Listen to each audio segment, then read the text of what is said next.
بسم اللہ الرحمن الرحیم۔ السلام علیکم میرے محترم بھائیوں اور بہنوں، میرے اور آپ کے پیارے نبی امام الانبیاء خاتم النبیین حضرت محمد صلی اللہ علیہ وآلہ وسلم حضرت امام حسین علیہ السلام سے بے انتہا محبت فرمایا کرتے تھے۔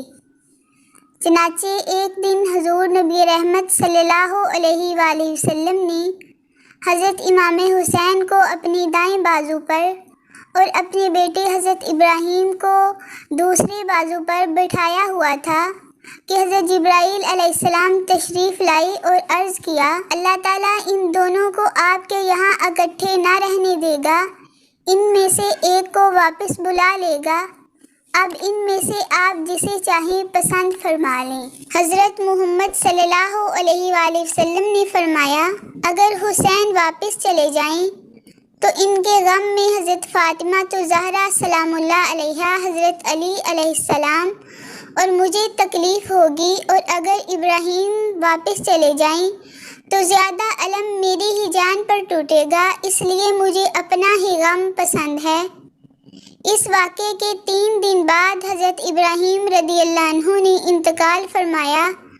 بعد ازاں جب بھی حضرت امام حسین علیہ السلام نبی رحمت صلی اللہ علیہ وآلہ وسلم کی خدمت میں آتے تو نبی کریم صلی اللہ علیہ وآلہ وسلم ان کی پیشانی پر بوسہ دیتے اور خوش آمدید کہتے ہوئے فرماتے، مرحبا اے حسین، میں نے تم پر اپنے بیٹے کو قربان کر دیا ہے۔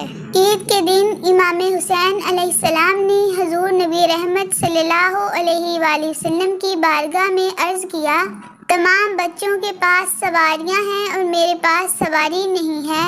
میرے آقا حضرت محمد صلی اللہ علیہ وآلہ وسلم نے امام حسین علیہ السلام کا دل دکھانا مناسب نہ سمجھا اور کوہنیوں اور گھٹنوں کے بل زمین پر تشریف فرما ہو کر حضرت امام حسین علیہ السلام کو اپنی پشت پر بٹھا لیا۔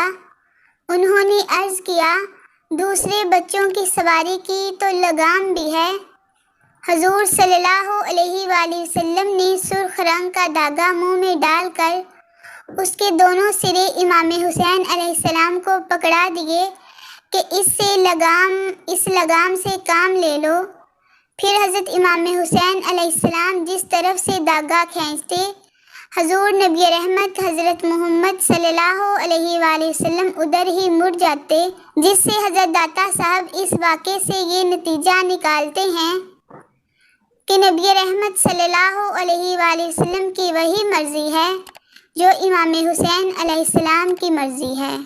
کشف المحجوب۔ میرے پیارے نبی حضرت محمد صلی اللہ علیہ وآلہ وسلم کی محبوب امت کے میرے بہنوں اور بھائیوں، میری طرف سے میرے لیے اور آپ سب کے لیے نئے سال کا پیغام۔ اس ویڈیو کو دیکھیں اور دعا ہے کہ آپ بھی اس پر عمل کریں اور میرے لیے بھی دعا کیجیے گا کہ اللہ تعالیٰ مجھے بھی توفیق عطا فرمائے، آمین ثم آمین۔ اگر آپ کو ویڈیو اچھی لگی ہے تو آپ سے گزارش ہے کہ چینل کو سبسکرائب اور ویڈیو کو لائک کر دیں۔